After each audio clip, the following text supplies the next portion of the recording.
Hello and welcome to episode 10 of Hyperlegible, a not boring radio production. Today, I have the pleasure of speaking with Cate Hall, the CEO of Astera, which you might recognize because it's the new home of my friend Eli Dorado, and the author of the popular useful fiction Substack. Cate doesn't write often, but when she does, they're bangers. Her first essay, How to Be More Agentic, got 2,147 likes, which is okay for Twitter, but which is a ton for Substack, and maybe set off the high agency craze that we're living in. Her other 5, including today's, have all comfortably cleared the 100 like mark. There's a reason for that. She writes honestly and personally about things that most people are dealing with or even struggling with, clearly, directly, and with hard-earned advice. The essay that we're talking about today, Crossing the Cringe Minefield, is a perfect example. As I told her in our conversation, I felt like she was writing it at me, and I'm sure that a lot of people felt the same way. Because we all know deep down that the things that are the hardest to face are where the treasure lies. As the one sentence that she bolds in the essay says, quote, "This means that existential cringe is actually a signal pointing you to where you can make the most progress quickly." This is the first time that I've met Cate, and it's a mini full circle hyper legible moment because she's the person that our first guest, Tina He, recommended that more people read. I think she's getting much more well-known, so I'm not sure if she's like under-discovered. But I really enjoy this woman called Cate Hall. You may have come across her writing before. She wrote this piece called How to Be Agentic. And she's a very pragmatic writer. She's very sharp. And I think that a lot of my essays tend to be a lot more philosophical and like much more asking questions and trying to get to a conclusion with that deductive process that I just mentioned. But I think her essays feel very practical, where this is how you can be more agentic. After reading her work and getting to talk to her, the recommendation makes a ton of sense. Cate is a force, and I hope that you learn as much from her as I did. In 1 second, because first we have to talk about our friends at Readwise. Hyperlegible is sponsored by my friends at Readwise, who build software that helps you get the most out of your reading. I've been using Readwise for years to support my newsletter, my curiosity, and now this podcast. If you like listening to podcasts like Hyperlegible, if you're a curious nerd like I am, you'll love their Reader app. It's like Pocket, but next generation, and if I may say so myself, better, with best-in-class highlighting, annotating, AI, and more. It supports not only web articles, but also YouTube with highlightable transcripts, newsletters, PDFs, EPUBs, and even X threads. If you want to give it a try, go to readwise.io/hyperlegible. That's readwise.io/hyperlegible, where you can start a free trial and get all of the articles discussed on Hyperlegible automatically added to your account in one place. There, you'll find articles from Tina He, Asaf Memoria, Julian Lair, Alex Denko, Parakeet, Conrad Bastable, Brian Potter, Mike Solana, Reggie James, and now you'll find Crossing the Cringe Minefield by Cate Hall. Cate, I'm so excited to be doing this. On episode number 1, our friend Tina He recommended that people read you, and so now we're getting to spread the good word even more. Welcome to Hyperlegible. Thanks so much for having me. I'm really excited to do this, actually. I think it's going to be a good time. This is going to be fun. To start, I'm going to ask for the big one. Can you summarize Crossing the Cringe Minefield in 2 minutes? Yeah. It's a pretty like short and uncomplicated piece, so I think this is a pretty easy task. The key idea here is just that we all have things that we sort of flinch away from instinctually, emotionally. I call this existential cringe. And the idea is everybody has a core fear that sort of dictates the way they see themselves, their lives, and the strategies that they think about for self-improvement. So when you are going about trying to figure out how can I make my life better, you will tend to gravitate toward the kinds of strategies that are sort of emotionally comfortable for you, that sort of line up with your image of who you are. And you will tend to shy away from the strategies that do the opposite, sometimes to the point that you're not even able to like see that those are strategies. It's sort of this flinch reaction that I think about as correlated with this forbidden feeling, which is like the thing that you most want to not be in life. Like for me, I have this deep fear that I'm a selfish person, and a lot of my life is oriented toward trying to prove to myself that I'm not. And so strategies for self-improvement that sort of trigger that fear of like, this is a selfish thing to do, are ones that I run away from. And I think it's really common to have this kind of like distortion in the way that you see your path in life. And unless you learn to sort of directly look at it and notice this, you can just sort of stay in this underdeveloped state for basically the rest of your life. And that's really normal. Yeah, I think, I mean, you said that it's kind of short and the message is simple, which I think is true. But I think one of the beautiful things about your writing is that you say these truths to people are like, oh, damn, yes. And so I don't know how many subscribers you have, but like everything that you write has hundreds and hundreds and hundreds of likes because people are like, yeah, that sounds like me. Oh, thank you. Well, I mean, this one in particular, it does feel like you were writing it at me. I'm sure that a lot of people felt that. And then I felt bad because you said that like this happens to people in their late 20s or their early 30s, and now I'm in my late 30s, and I'm like, shit, should I have figured this out by now? So should I? Absolutely. No. Shit. I think that a lot of people have this reaction. So I got that kind of comment a lot on Twitter and also on the piece itself. And I think that's because this is really pointing to a universal feature of human psychology. It's like a structural thing that everybody experiences at some point in their life. And I think that the like late 20s, early 30s thing is just really kind of a natural point when people start to notice this gnawing dissatisfaction with certain aspects of their life. So you might be getting out of graduate school or you might be in the workplace for a few years. You're sort of feeling like you have the path for your life laid out and you kind of know what it's going to look like. And maybe it largely lines up with the things that you think you want in life, even. But there's still this sense of like, is this really all there is? Like, can it be better than this? And I honestly think that if you hit that point later in life, it's probably just because you've done a really good job of figuring out a path in life that is really well suited for your psychology. So it's like, it's kind of a sign that you're winning as far as I'm concerned, where it's like you have figured out how to excel in ways that don't require you to constantly do something that makes you unhappy. That's good. That's like adaptive. I think even when that's the case, people eventually get to some point in their life where they're like, yeah, but it could be better. Totally. We scheduled this a few days ago, and then yesterday I had a founder in our portfolio in the office, and we were chatting. We were chatting about kind of like next fundraise and all of that kind of stuff, and talking through it. And like the advice that he was giving me, like I knew that I had like some sort of fear around this kind of stuff. The advice that he was giving me, I was like, yeah, obviously that's like so clearly right. And I would rather kill myself than follow through on like, for me, it's around like asking people for a favor or, like asking for help in any way is just like brutally hard for me. And like, I won't do it. And I would rather fail probably than just like go out and ask somebody for help.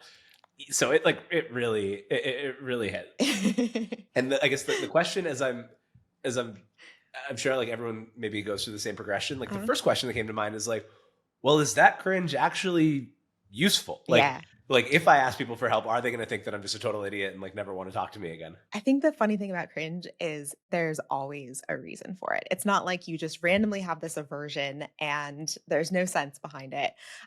Usually I think it's sort of like keyed to some prior point in your life where you had some sort of interaction with that thing that was so aversive that it sort of molded your psychology for a long time afterwards. So I think it's pretty analogous to if you are a kid and you like touch something hot on a stove, and that produces like a really vivid memory of like that was really painful. That's a really costly mistake to make. And so if you happen to like bump into something on a stove, you're going to have a really strong flinch reaction where like that's an adaptive reaction. It's bad to get burned. And if you're young, you don't really understand the mechanism behind it. It's just like things on stove, bad. And then hopefully as you get older, you like understand how stoves work better. You understand how to like feel for heat and not just like put your hand on the burner or something. And you can learn to sort of overcome that fear in a way that lets you adapt a strategy that is more well calibrated to letting you avoid the actually dangerous things while also letting you do more of what you want in life. So you're not just like avoiding cooking for the rest of your life. Yeah, totally fair. When I'm thinking about it too, like it's not, I can't think of, and maybe this is like the Irish are impervious to psychoanalysis at play here, but like I can't think of a stove burning moment as much as like, I went to like a good high school, and like my parents gave me like good opportunities, and like I haven't like needed really to be like I need some help here. And so it almost feels like a failure in like, if I have to like ask somebody for help, it feels like a failure because I should just be able to like figure it out on my own. And so yeah, there is definitely something psychological happening there. It's really so obvious, right? As like you touch something that was too hot. This is part of what makes it really difficult, I think, to see these patterns is like the feedback that we get from the world is really messy. We generally don't reason about things emotionally on an explicit level. It's all kind of like happening on an inferential level. And this means that it can take a really long time to see what your patterns are, to like figure out how they might trace back to other things.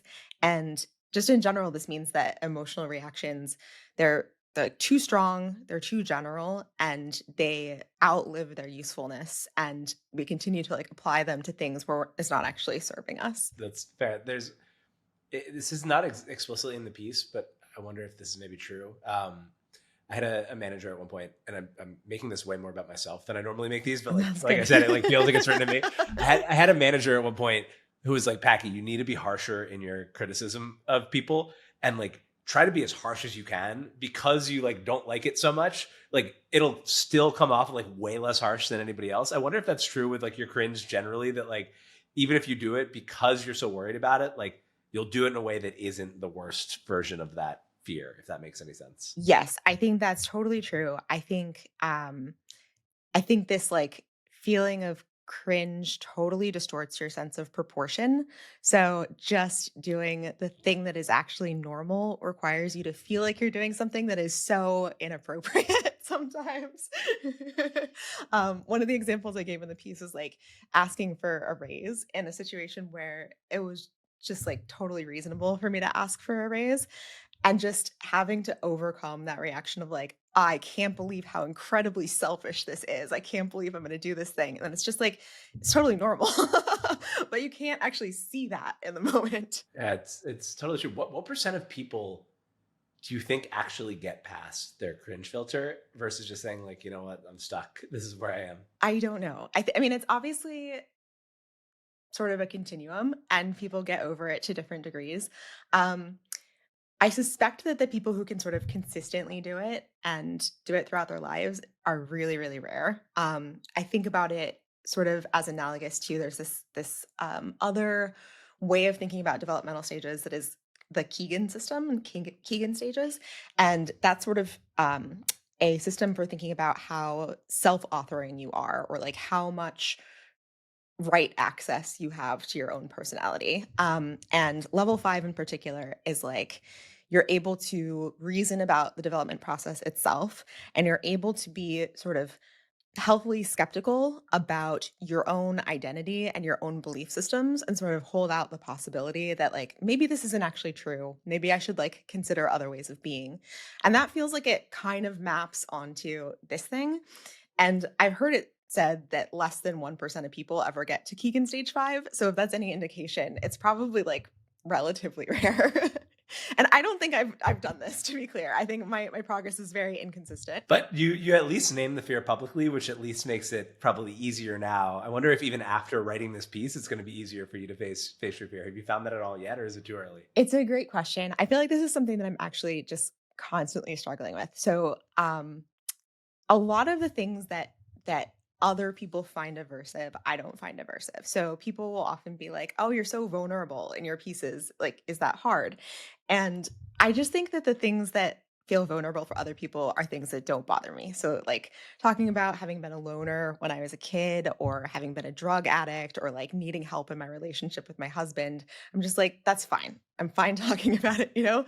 But because my core thing is this fear of being a selfish person or like corrupt, uh, what really bothers me is like the possibility that people might think that I'm bragging about my life. Um, and this is really, really challenging because I'm writing this book on agency with my husband. And the core concept is basically like I've had some really low points in my life where I was really totally stuck in the lifestyle that I was in. And I was able to overcome that using these concrete strategies and achieve the life of my dreams. And that requires me to like talk about the life of my dreams and having done things that other people would also want to do. And every time I do that, I feel like I have to wrestle with this feeling of like, yeah, but people are going to think I'm better than them. And I just like hate that. And every time I talk about something that might have that reaction, I have to like overcome it again. You talk near the end of the piece about it being like you're drunk almost, and like when you say that out loud, that's what comes to mind because has anybody ever read one of your pieces and even replied in the Substack comments that they thought that you were bragging or being selfish? I guess I haven't gotten that specific thing. Yeah.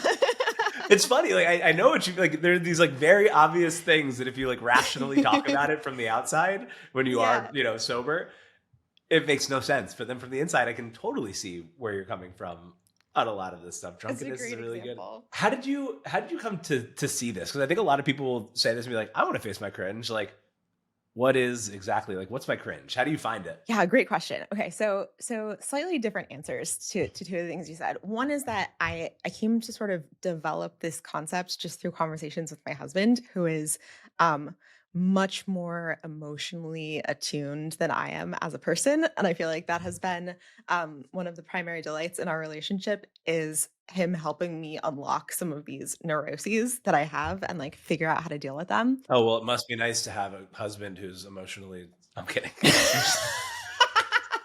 Exactly. um I think that there is like a way to find this though, even if you don't have a Sasha, which is my favorite technique is the Enneagram. And that's something that I spent a bunch of time with early in our relationship because I found it to be sort of productive. um Enneagram is weird. I think in different pockets of the Bay, some people are like, "Oh yeah, the Enneagram, that's like a valuable tool." There's a lot of VCs like that, and then there are people who are like, "Why not just astrology? Like, why not witchcraft?" Like, it's nonsense. The thing that I love about the Enneagram, and the reason I found it really valuable, is I think it ties um, it ties together your psychology in a way that it makes certain things easier to see. So the core concept is basically this: you have a core fear that drives you in life, and that core fear is the source of your weaknesses, but it's also the source of your strengths. And so I think the phrase I've heard is you're ruined by your gifts, which is a very dramatic way of saying it. But I found this helpful because rather than just being like, hey, look at this stuff that you don't like about yourself, it'll be like, all this stuff that you like about yourself. That's actually, when that's overexpressed, it becomes this thing that's really unhealthy. And does this sound like you? And reading the description of the one in the Enneagram, I definitely had that reaction of like, why is it doing this to me? I I talked in the piece again about like leaving effective altruism. And I think that that was really a part of it for me, where reading the description, it was like, are you worried that you are evil and corrupt? Are you drawn to totalizing ideologies that tell you how to address this? And I'm just like, oh, Yes. yeah.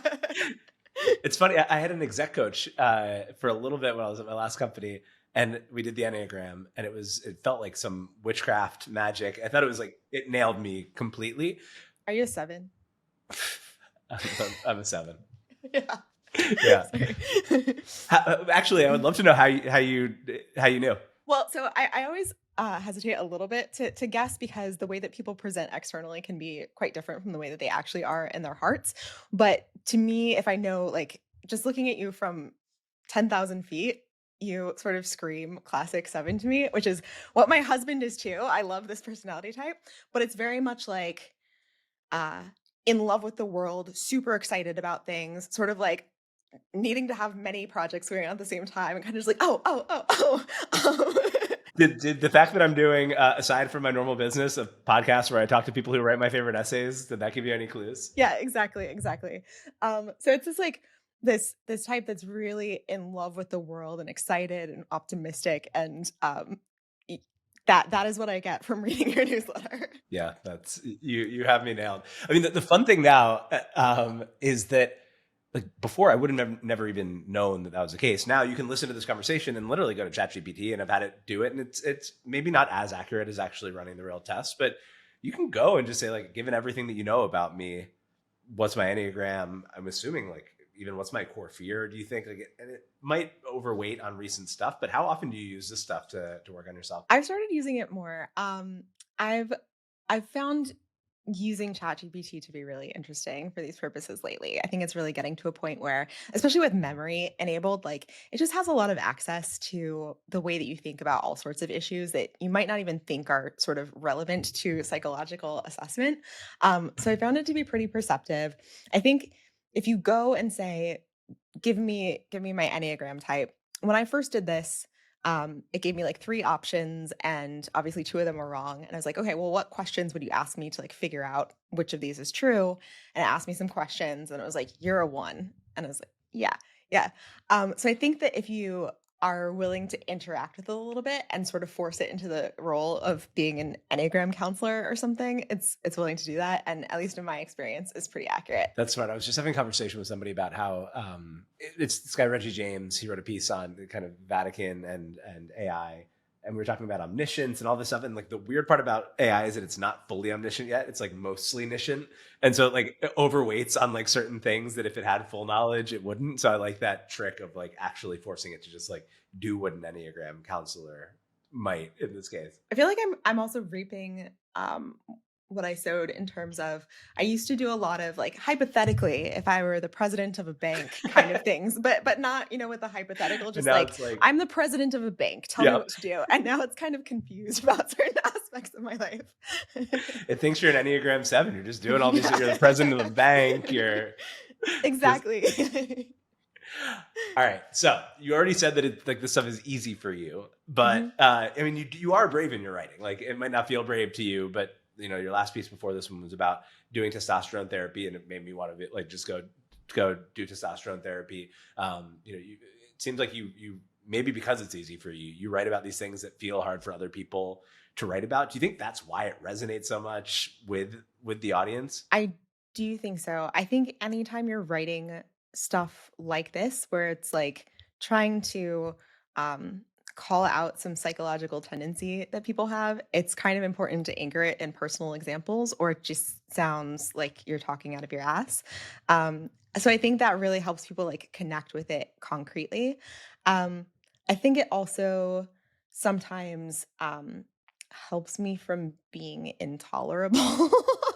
Which is again like my worry, right? Is I'm just like sort of smug sitting up in my ivory tower like diagnosing people, and that's like really not how my life is. And I feel like by talking about aspects of my life that are not great, which I did more in like the last piece that I wrote, which was about my childhood than in other things, I think it helps like demonstrate that I struggle to the same extent with these things as everybody else, and that just makes it a lot more credible. Yeah, I mean, this is also a little Enneagram 70, but like I'd love for you to actually just tell people a little bit about Astera so that this next question makes more sense, which is like this feels so far afield from kind of what you do in your day job. So what is Astera and then why do you write? I think the 2 are actually quite connected, though I can understand why the connection would not be obvious. So Astera is a private foundation. It was started a few years ago by Jed McCaleb. It's a large, like multi-billion dollar private foundation that works on creating technology and science for the public benefit. So we do a bunch of different investing and grant making activities. We also run programs in house that are about taking talented scientists whose work won't have a home otherwise and bringing them here and sort of creating this community around them and really supporting them. And this is all in service of trying to create a new pathway for the creation of public goods in the world, which is traditionally a thing that government has done, maybe a little bit less now, but it's also like a valuable complement to what industry is able to do, which I'm also a fan of. There are many things that industry is just like not well suited to do.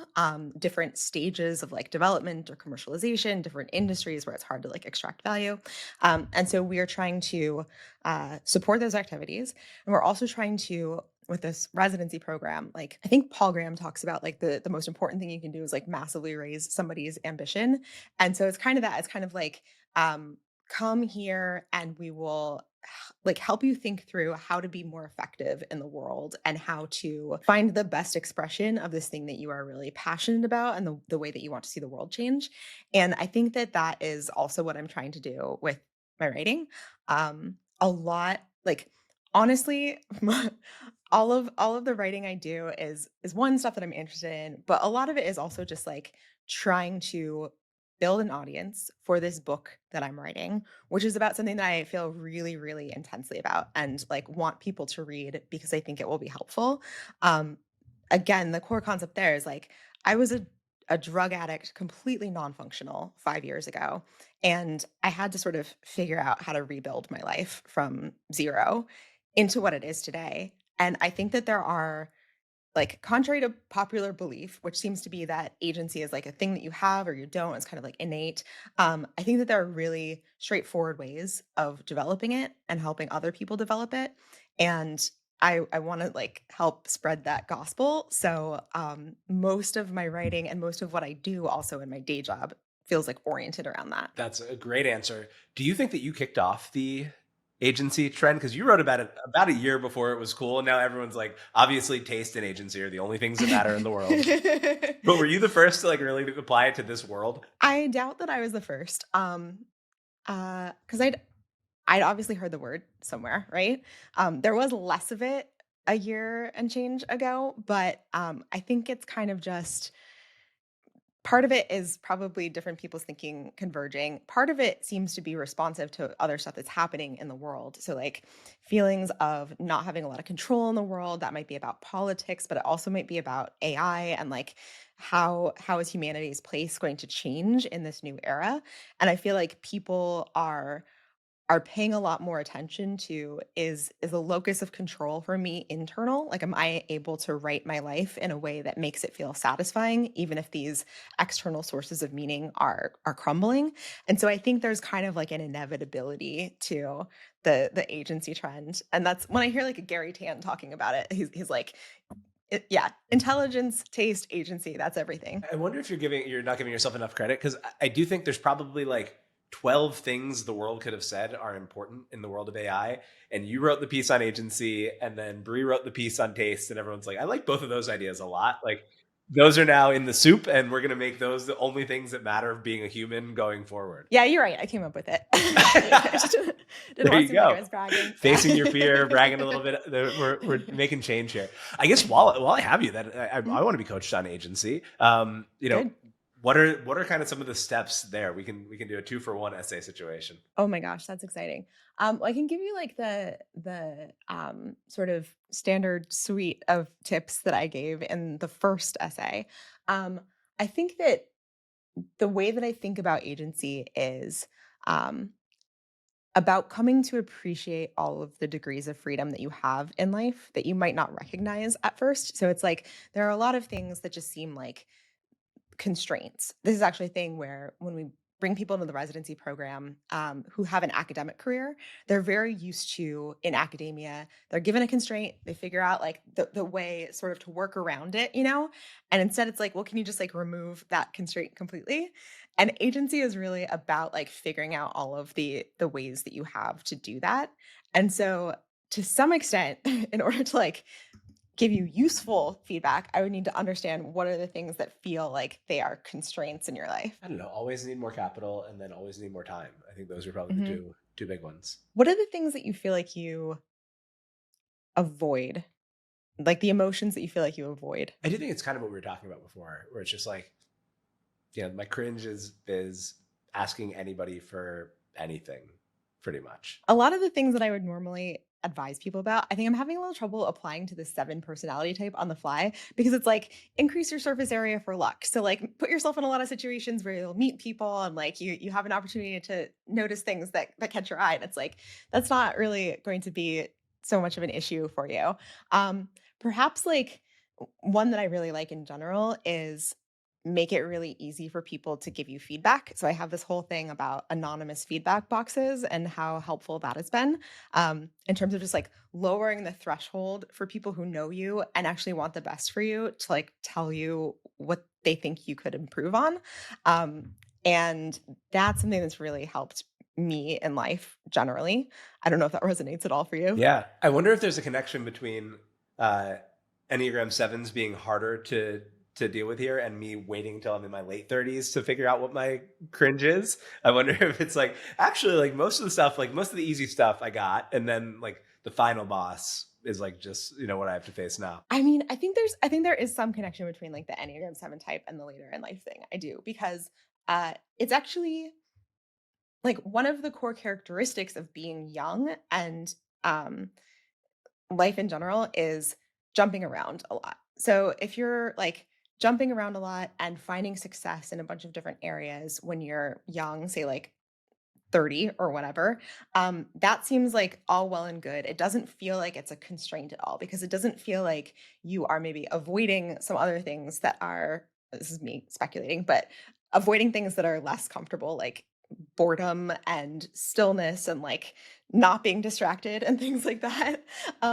It just feels like you're doing what everybody in their 30s does. And then at some later point, maybe it becomes more apparent that like, oh, everybody else has sort of started to settle down a little bit more. And like, why isn't that exactly the shape my life is taking?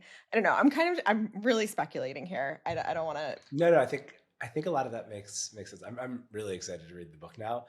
A a, a writer question, which is you wrote this blog post that had such a big impact. What are you looking to get out of a book that you think that the world has not gotten out of the blog post? I think there's a lot more to say. So the blog post is funny because I wrote it in an afternoon, like on a plane, and I just didn't think anything of it. I was just like, this is an easy first blog post to sort of like get that out of the way and make me more comfortable writing. I didn't have any Substack followers, and I didn't put that much thought into it, and so it was kind of just like dashed off thoughts, and then it really blew up, and that was great in a way. It was also terrible in a way because I was just like, now I have to sort of live up to this or something, which is not going to happen. So that like put me off of writing for a bit. Uh, I do think that there's just like a lot more to say about the topic of agency and the things that I sort of hit on in that first blog post are just sort of scratching the surface. There's I don't know that I think we talked about like six things in that. And the book is 24 chapters, each a different strategy for improving your agency in life. So it's just like a much more thorough treatment that covers a lot of other things and also sort of ties it into the long-term trajectory of a life and how you can go from point A to point B and really expand your life and become happier and all of that. That's cool. What's the timeline for developing agency then? I feel like if you're viewing it as a long-term project, is it something that takes years to develop, or are some people lucky and just It's funny, like, the concept of luck is really funny here because I think what made it possible for me to develop agency was, what addicts call the gift of desperation, which is something that I just, like, did a TED Talk on, which will come out at some point soon, but it's like, when your life becomes so terrible, like, so unlivable that you just feel like you have nothing left, um, you can give up, which I also did at points. But it can also like ignite this new level of intensity in you, which is what addicts call the gift of desperation. It's like the willingness to do whatever it takes to change your life. And I feel like I really benefited from that, as awful as addiction was, because I sort of uh I came to see a lot of the things that I was doing in life, like a lot of the things that felt like my identity as malleable and things that I could exert pressure on. And when I sort of like got back to the level of sort of normal life or where I had been before I descended into this pit, it didn't feel like, okay, now I'm like back in normal life, things are good. It's like, oh, all of these other things are actually arbitrary too. So I think it gave me kind of like an unnatural advantage in developing agency. And so I don't know what, like, if it would have occurred to me to develop a lot of these strategies if I just had a normal life and sort of kept plodding along. Maybe it would have taken a really long time. so having been maybe just normal agency before, and then after the gift of desperation being higher agency, how does the world feel differently? What does it feel like to be you now being high agency? And I'm sure you're not all the time and all of that, but when you are, what does it feel like? It's actually just it's actually just bizarre to see the world as it is in this way. I think, um, I talk about this like kind of blindness that is associated with lack of agency. And there are just so many possibilities when I was young that didn't even enter my head. Like it would never enter my head to start a company or like to be a leader of something. Um, and it's not like I considered it and then rejected it. It was just like, that's not who I am. And it really feels like almost all of those stories that I told myself are just arbitrary now. And I see that in other people too. And it kind of feels like being a kid again, where you're just like, I can be anything I want. It's crazy how true that is. And I really do think that this is like a thing that everybody can learn to tap into, and it just makes your life a lot better. This is maybe true of AI also, and of becoming a high agency, which is at some point you need to figure out like what you want to do. It feels like the challenge then moves to being like, all right, I can do anything. Like, what do I do? How do you think about that? Totally. I think that is like the hard question. Because agency is um it's kind of like a set of strategies for figuring out how to make your life more like what you want. It is hard to figure out what you want too. And I've had periods in my life where I've struggled with this and not had good answers. I think to some extent I'm just lucky now in that like an answer is obvious to me, and I feel like I have a direction to my life and driven by something, which is like trying to build this foundation that I love and trying to be like helpful in these other ways. If those things disappeared, if everybody suddenly like got agency and didn't need to be told about it, if the world was just like technologically advanced and we didn't need to worry about whether the future is going to be good, I don't know what I would want. I don't know like who I would be. And I think that like hopefully that is a challenge that I will have to face at some point in my life, and by then I'll have a better answer for it. But yeah, I don't know if it can tell you what to want. That is like the hard thing. All right, so I still have to. I have a good answer for that now too, but like it is a very hard question. I think it's going to be like an increasingly hard question when you can like press a button and get whatever you want to be like, what is it that I want? So sticking on your feelings, and this is the last question before I ask for the closing ones, but at the end you write something that I love, which you say there's a choice between, quote, the misery you're comfortable with and the agonizing thrill of real change. Like what does the thrill feel like? I think that the emphasis might still be more on the agony part. I have not yet gotten to the point where I'm like, oh, good, this is good for me. I'm having fun developing myself, when I have to overcome these aversions. What I feel like I do have is just higher baseline happiness overall. I feel like I'm learning to unclench these like things that have been clenched really tight in me for my whole life, and like things that I don't need to like hold on so much. And that just comes with this degree of openness and psychological freedom that permeates all of life, but it doesn't feel like the euphoria of like suddenly getting a home run or like, it's a different kind of thing. And so I think it's like unquestionably welfare enhancing and like about human flourishing, but I think it's probably misleading to imply, as I might have done, that it's going to be like, yes, I got it, and like feel good in the moment every time. Hopefully sometime it does. I gotta say, I was picturing that being like, oh, cool. So if I just face my cringe, like it's gonna feel awesome to ask people for stuff soon. It's gonna be like, yeah. Well, it's still gonna try it anyway. All right. So every time I ask people the last three kind of same questions, which is how Tina recommended you in the first place.